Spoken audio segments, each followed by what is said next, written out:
This is billions of dollars worth of military equipment is going to be purchased from the United States, going to NATO, etc.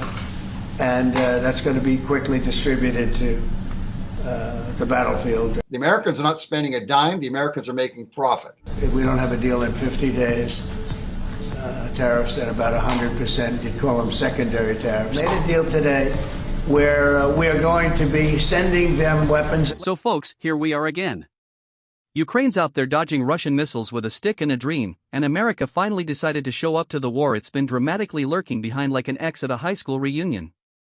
Yes, after months of humming, hawing, and Donald Trump pretending he's Napoleon with a spray tan, the US Congress passed a $61 billion military aid package to Ukraine. $61 billion.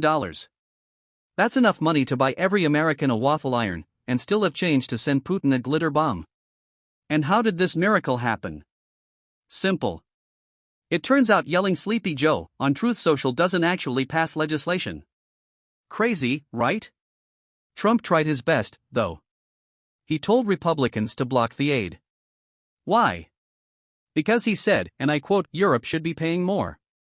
Which is rich, coming from a guy who bankrupted a casino and thinks NATO is a grocery store chain. But let's rewind.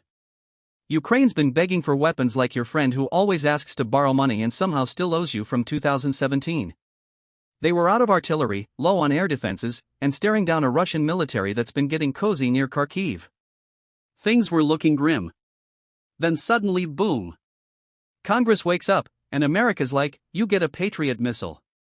You get a HIMARS. Everybody gets 155mm shells. Let's pause for 1 second, because at 15% of this rant, we must kindly remind you. Please subscribe to News Grenade, because if we're gonna throw shade at authoritarian weirdos, we might as well go full tabloid while we're at it. Now back to the action. The first shipments rolled out faster than Trump changed lawyers. Air defenses, long-range missiles, armored vehicles, all the goodies. It was like Christmas in Kiev, minus the snow, plus a lot of Russian drones exploding mid-air. Ukraine started blowing up Russian supply lines like it was a Call of Duty montage. Meanwhile, Trump continued waving his tiny hands on stage, claiming that if he were president, this war would have been over in 24 hours. Which, in Trump time, is the amount of time it takes him to mispronounce anonymous and fire his campaign manager. But let's talk NATO. You see, while Trump keeps shouting, NATO doesn't pay their fair share, NATO's out here saving the free world with receipts. Poland? Shipping tanks. Germany? Dropped the pacifist act like a hot pretzel and sent missiles. Canada? Sent maple syrup and moral support. And we love them for it. Meanwhile, Hungary's still that kid in the group project who shows up once, scribbles his name on the report, and leaves early. But the rest of NATO? Absolute legends. This US aid package wasn't just about weapons. It was a bat signal to the world, hey, we still give a damn about democracy. And for once, the message got through. Zelensky probably cried tears of gratitude, then used them to lubricate an anti-aircraft gun. Oh, and fun fact, as soon as Ukraine got those new systems, they started pushing back hard. Russian jets started falling from the sky like overpriced NFTs, morale went up. Civilians started sleeping a little better. It's amazing what you can do when your allies don't ghost you for half a year. Russia's economic growth has defied IMF estimates. The country grew by 4.4% in 2024. Over the short term, the sanctions have not crippled the economy. Over the short term, most Russians are experiencing a better economic situation than they have in their entire lifetime. Here's monthly trade between Russia and China in billions of dollars. Here's the start of the war about 3.5 years ago. And here's trade going up, basically doubling.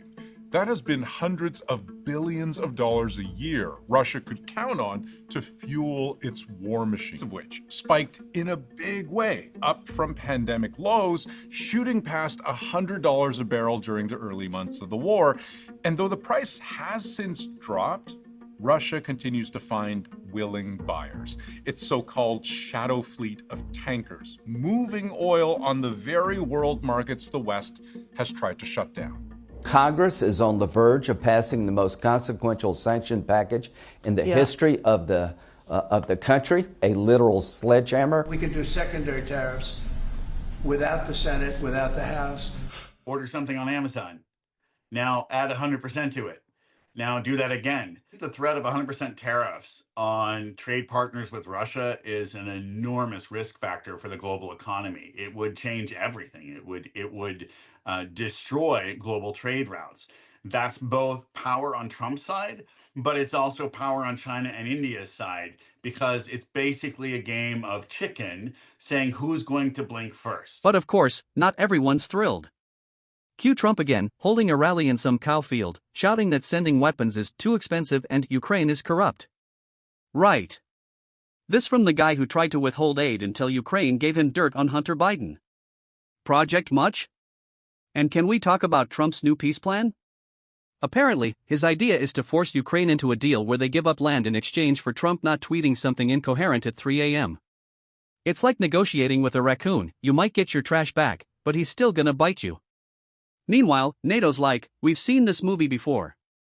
It's called 1938, and spoiler alert, appeasement doesn't work. Let's be real here. Putin didn't just wake up one day and decide to liberate Ukraine. This isn't a rescue mission, it's a land grab. A Soviet revival tour with none of the hits and all of the human rights violations. And if NATO hadn't stood firm, half of Eastern Europe would be playing Russian roulette for real.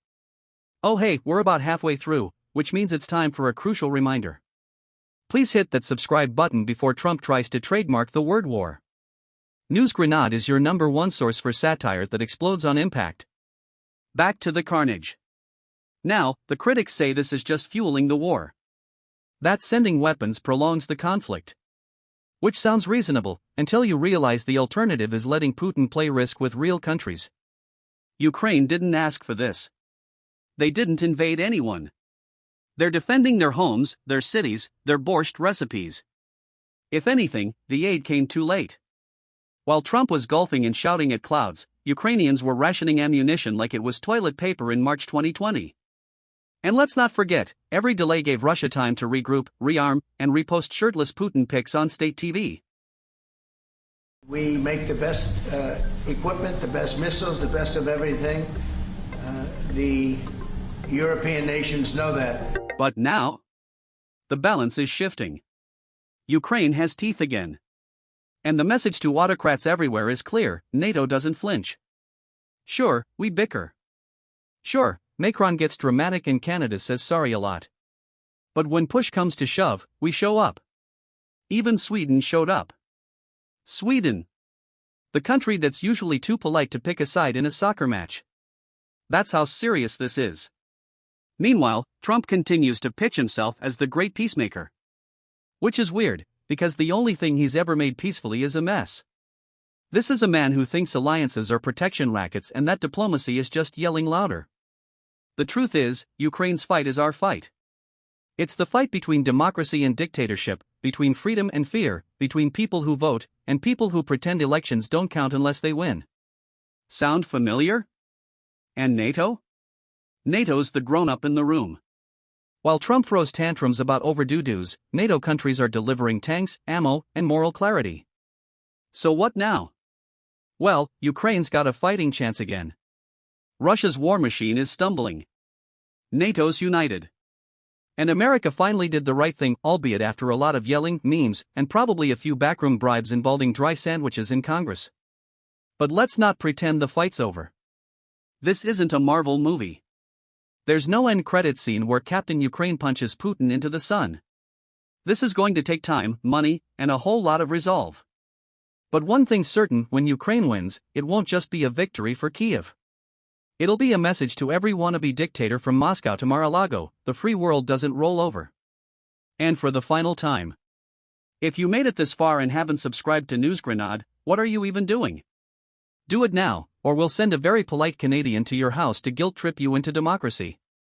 This has been News Grenade, where satire goes boom.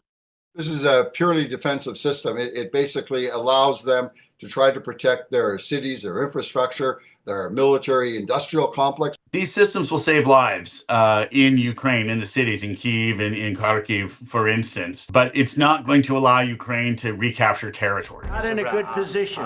You don't have the cards right now. With us, you start having cards. Putin really surprised a lot of people He talks nice and then he bombs everybody in the evening. So there's a little bit of a problem there, and I don't like it. Trump is interested in ending the war. I think Trump is interested in being seen as a peacemaker, as in winning a potential Nobel Peace Prize.